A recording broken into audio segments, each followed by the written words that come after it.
السلام علیکم ورحمۃ اللہ وبرکاتہ۔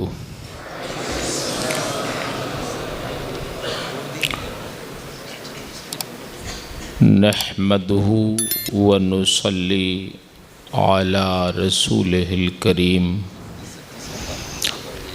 اما بعد۔ انتہائی عقیدت و محبت اور احترام کے ساتھ درود شریف پڑھ لیں۔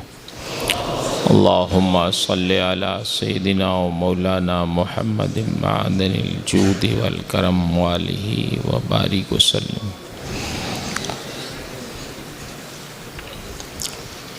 رب العالمین کا بے پناہ شکر اور اس کا احسان ہے کہ اللہ تعالیٰ نے ہمارے حضرت مولانا حبیب اللہ صاحب کو یہ توفیق عطا فرمائی کہ انہوں نے اس مجلس کا اہتمام کر کے بہت سارے لوگوں کو حدیث کے یاد کرنے سنانے کا شرف عطا فرمایا۔ اللہ تعالیٰ انہیں جزائے خیر دے۔ خاص کر ایسے موقع پہ جب بچے ہمارے موبائل میں مصروف رہتے ہیں، مطالعہ بھی نہیں کرتے، ویسے کتاب بھی نہیں لیتے، آ کے درسگاہ میں بیٹھ جاتے۔ میں تو دیکھتا ہوں کتنے ایسے بچے ہیں جو ویسے ہی چلے آتے ہیں۔ ایسے ماحول میں انہوں نے ہمارے طلباء کی ذہن سازی فرمائی ہے اور نبی کریم صلی اللہ علیہ وسلم کے ارشادات کو یاد کرنے کی اہمیت بتائی ہے۔ یہ چیزیں آپ کے بہت کام آئیں گی، عملی زندگی میں بھی، اور جب کہیں آپ وعظ و نصیحت کریں گے تو یہ احادیث بہت کام آئیں گے۔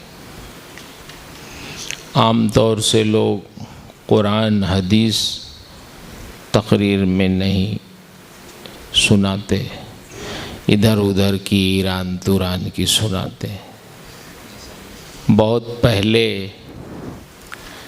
سید اشرف میاں صاحب تشریف لائے تھے ماہرہ شریف سے، تو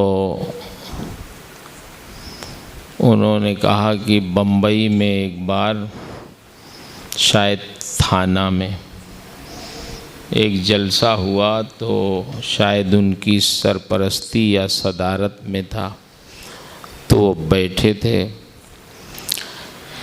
ایک مولانا صاحب نے کہا آج میں ایسی روایت سناؤں گا کہ جس کی تصدیق سید اشرف صاحب کریں گے،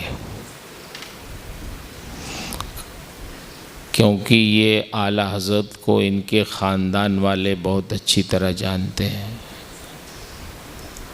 تو انہوں نے کہا میں سمجھا شاید کوئی بڑی اہم بات بیان کریں گے۔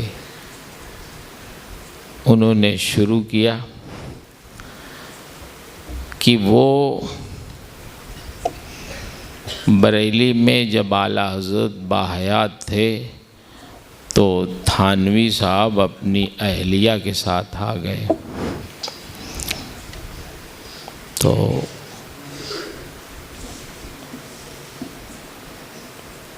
مولانا صاحب جب آئے، اعلیٰ حضرت کو معلوم ہوا تو وہ لاٹھی لے کے دوڑائے ان کو، تو وہ دونوں گنے کے کھیت میں بھاگ گئے۔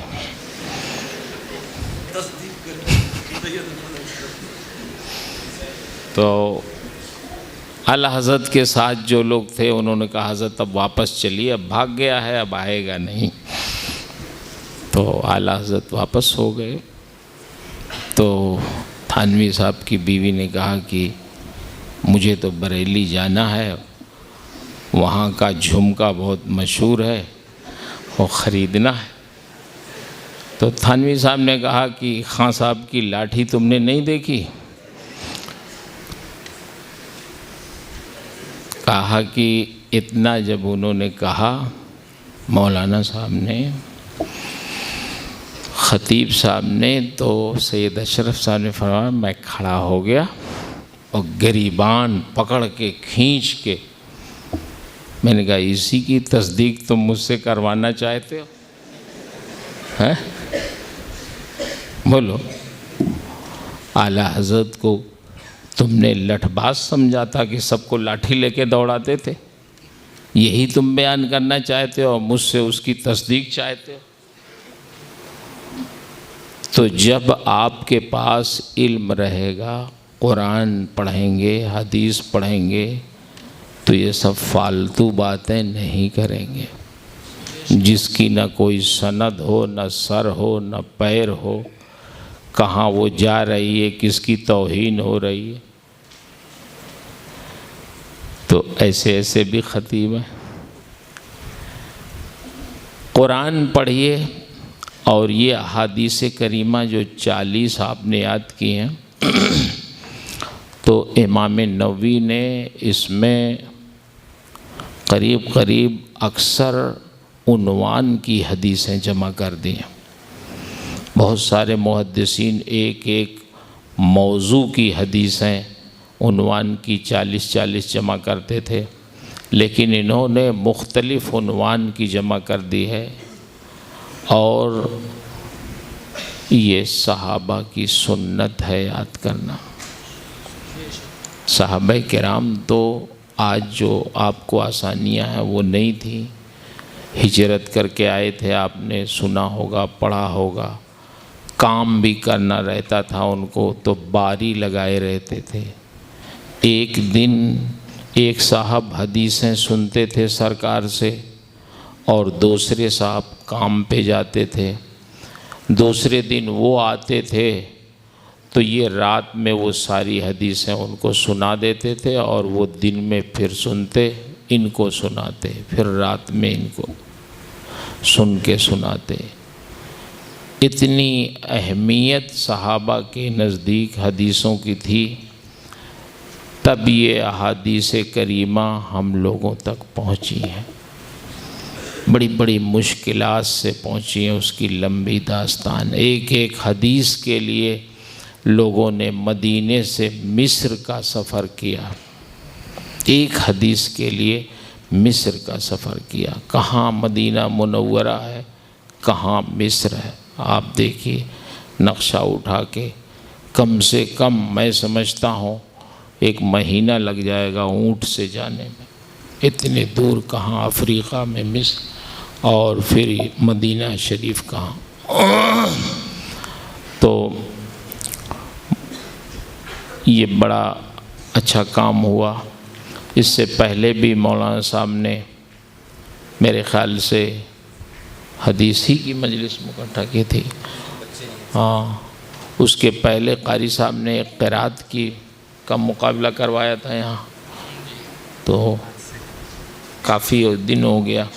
قرات بھی ضروری ہے، اور یہ احادیث کریمہ کا یہ مقابلہ جو ہے، میں سمجھتا ہوں تھوڑے تھوڑے وقفے سے مولانا حبیب اللہ صاحب کیا کریں تو اچھا، تاکہ آپ غافل نہ ہوں، سوئیں نہ، بیدار رہیں۔ کیا خیال ہے؟ جتنی حدیثیں آپ یاد کر لیں گے، اگر یہ مقابلہ نہ ہوتا، یہ مجلس نہ ہوتی، تو 40 حدیثیں آپ کہاں یاد کرتے؟ اور آپ نے بالکل حدیث کے الفاظ اور ان کے راوی، صحابی رسول کا نام، کتاب کا نام سب یاد کر لیا، روایتیں بھی اس میں کچھ اختلاف ہے وہ بھی یاد کر لیا۔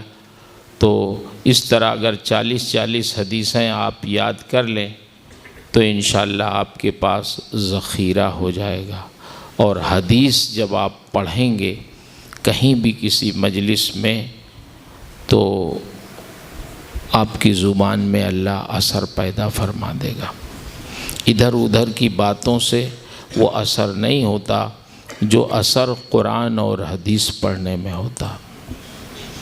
تو خود حدیث شریف میں اتنے عنوان کی حدیثیں ہیں کہ اگر آپ اسی کو پڑھیں اور سنائیں لوگوں کو تو ختم ہونے والے نہیں، بس مطالعے کی ضرورت ہے۔ آپ لوگ اپنے وقت کی حفاظت کریں، وقت کا ضیاع بہت ہو رہا ہے۔ ہمارے جو بزرگان دین تھے وہ ایک ایک لمحہ ضائع نہیں ہونے دیتے تھے۔ امام ابو یوسف کو دیکھنے جب مرض الموت میں ان کے ایک دوست فقیہ گئے تو امام ابو یوسف اس وقت زندگی کے آخری مرحلے میں تھے۔ آپ بتائیے بیماری میں وہ بھی موت کے قریب آدمی ہو تو اس کو کیا مسئلہ مسائل سوجھے گا، لیکن جب وہ پہنچے تو امام ابو یوسف نے فرمایا اچھا آ گئے ہو تم، تو ذرا یہ بتاؤ کہ رمی جمار یعنی شیطان کو کنکری حج میں پیدل مارنا افضل ہے یا سوار ہو کے؟ ایسے عالم میں انہوں نے مسئلہ پوچھا، انہوں نے کہا پیدل، کہا غلط کہا تم نے، پھر کہا سوار ہو کے، کہا یہ بھی غلط، تو کہا اچھا آپ ہی بتا دیجئے صحیح کیا ہے؟ تو انہوں نے کہا اگر مار کے کھڑا ہونا ہے یعنی رہنا ہے تو پیدل افضل ہے، مار کے جانا ہے آخری دن جانا رہتا ہے تو سواری سے افضل ہے۔ اس وقت کا یہ مسئلہ تھا، اب تو مسائل اس میں تبدیلی ہو گئی۔ وہ کہتے ہیں کہ میں ابھی ان کے گھر سے نکلا ہی تھا، ابھی چوکھٹ پہ پہنچا تھا کہ لوگوں کے رونے کی آواز آئی کہ امام ابو یوسف کا انتقال ہو گیا۔ یعنی انتقال سے 2-4 منٹ پہلے بھی امام ابو یوسف مسئلہ مسائل کی بات کر رہے ہیں، وہ وقت بھی ضائع نہیں کر رہے ہیں۔ ہم لوگ کتنا وقت ضائع کرتے ہیں، تو اس لیے یہ حضرت مولانا ساجد صاحب نے ساری باتیں کہہ دی ہیں، اور واقعی میں بھی اس کی تصدیق کرتا ہوں کہ یہ سب صحرا حضرت مولانا حبیب اللہ صاحب کے سر ہے۔ یہ انتہائی نیک طبیعت ہیں، عالم ربانی ہیں، بہت درد رکھتے ہیں، اور قرآن کے تو بہت اچھے ماشاءاللہ ماہر ہیں۔ کوئی بھی آیت پوچھی، ایک دن میں نے پوچھا، نماز پڑھنے جا رہے تھے کہ مولانا صاحب قرآن سے بتائیے جنت کہاں ہے، تو کہا عند سدرۃ المنتہی، کیا ہے؟ عندہا جنت المأوی۔ تو میں نے کہا دیکھیے کتنی صفائی کے ساتھ اور جلدی سے انہوں نے بتایا، تو ماشاءاللہ اللہ نے انہیں قرآن کا بھی علم عطا فرمایا، اور احادیث کریمہ کی بھی یہ تلاوت کرتے ہیں۔ ابھی راجہ مبارک شاہ کی جامع مسجد میں یہ عصر کے بعد مسلم شریف کا درس بھی دیتے ہیں، جمعہ میں بھی خطبہ دیتے ہیں، ہانس بابا کی مسجد میں جمعہ پڑھاتے ہیں۔ تو یہ کچھ نہ کچھ کام الحمدللہ اضافی رضا الہی کے لیے کرتے ہی رہتے ہیں۔ انہی کاموں میں سے ایک کام یہ بھی ہے۔ میں دل کی گہرائیوں سے انہیں مبارکباد دیتا ہوں، اور ان سے گزارش کرتا ہوں کہ ہم لوگ تو نہیں کچھ کر پاتے، ہم جیسے لوگ، تو آپ کریں تو انشاءاللہ ہم آپ کے ساتھ ہیں۔ جو کچھ جس کے لائق بھی ہم لوگ ہیں حاضر ہیں۔ اس کے خرچ اور اس کا جو مسئلہ رہے بتائیے، مگر کرتے رہیے اس کو، تاکہ یہ کام ہوتا رہے اور ان ہمارے بچوں کی تربیت ہوتی رہے۔ آپ سے اطمینان تو رہتا ہے کہ آپ جائیں گے، پڑھا لیں گے، قابل ہو جائیں گے، سب کچھ ہے۔ ایک اطمینان یہ نہیں ہوتا کہ فجر میں آپ اٹھ جائیں گے۔ صحیح کہہ رہے ہیں، یہی اطمینان نہیں ہو پاتا کیونکہ لوگ شکایت کرتے ہیں، جب آپ جاتے ہیں پڑھاتے ہیں تو لوگ شکایت کرتے ہیں، فون کرتے ہیں، مولانا صاحب جس کو آپ نے بھیجا ہے وہ مصباحی صاحب پڑھاتے بہت اچھا ہے لیکن فجر میں سوئے رہ جاتے ہیں، یہ شکایت کرتے۔ تو آپ پڑھائیں بھی اچھا اور عملی میدان میں بھی نیک بنیں۔ اور ایک چیز، وقت زیادہ ہو رہا ہے لیکن اب ہم لوگوں کی عادت خراب ہے، کچھ نہ کچھ کہتے رہتے ہیں۔ یہ آپ لوگوں کی جو زندگی ہے طالب علمی کی 9 سال، اسی پر آپ کی پوری زندگی کا دار و مدار ہے، یہ جان لیجئے۔ یہ آپ کی زندگی کا سب سے قیمتی زمانہ ہے، اسی پر دار و مدار ہے۔ اگر یہ 9 سال آرام میں، سونے میں، گپ شپ میں، لہو لعب میں گزر گئے، آرام کرنے میں گزر گئے، تو یہ جان لیجئے پوری زندگی تکلیف ہے۔ اور اگر یہ 9 سال جد و جہد میں، محنت و مشقت میں، بھوکے پیاسے رہنے میں، علم حاصل کرنے میں، جاگنے میں، پڑھنے لکھنے میں گزر گئے، تو پھر پوری زندگی آپ کو آرام ہے۔ کیسے پل پہ آپ سائیکل سے چڑھتے ہیں تو ہوا بھی تھوڑی مخالف ہو تو اونچائی پہ پل پہ چڑھ پائیں گے آسانی سے؟ پیڈل ماریں گے آہستہ آہستہ آہستہ۔ یہ سمجھ لیجئے طالب علمی کا زمانہ ہے۔ اور جب پل پہ چڑھ گئے اور پھر نیچے اترنا ہے تو صرف ہینڈل پکڑے رہیے، گاڑی چلتی رہتی ہے۔ اب یہ علماء کرام یہ ہینڈل پکڑے رہے ہیں، گاڑی چل رہی ہے۔ آپ کو ابھی محنت کرنا، مشقت کرنا ہے۔ انہوں نے محنت کی تو اس کا اجر اللہ نے دیا، اور آپ کو ابھی محنت کرنا، ابھی آرام نہیں کرنا ہے، آرام کے لیے محنت کرنا ہے، کوشش کرنا ہے۔ اس 9 سال کو آپ آرام میں نہ گزاریے، بس یہ سمجھ جائیے یہ آپ کی محنت کا زمانہ۔ اللہ تعالیٰ آپ حضرات کو علم کی اہمیت سے روشناس کرے، عاشق بنا دے علم کا، بالخصوص قرآن و حدیث کے علم کا۔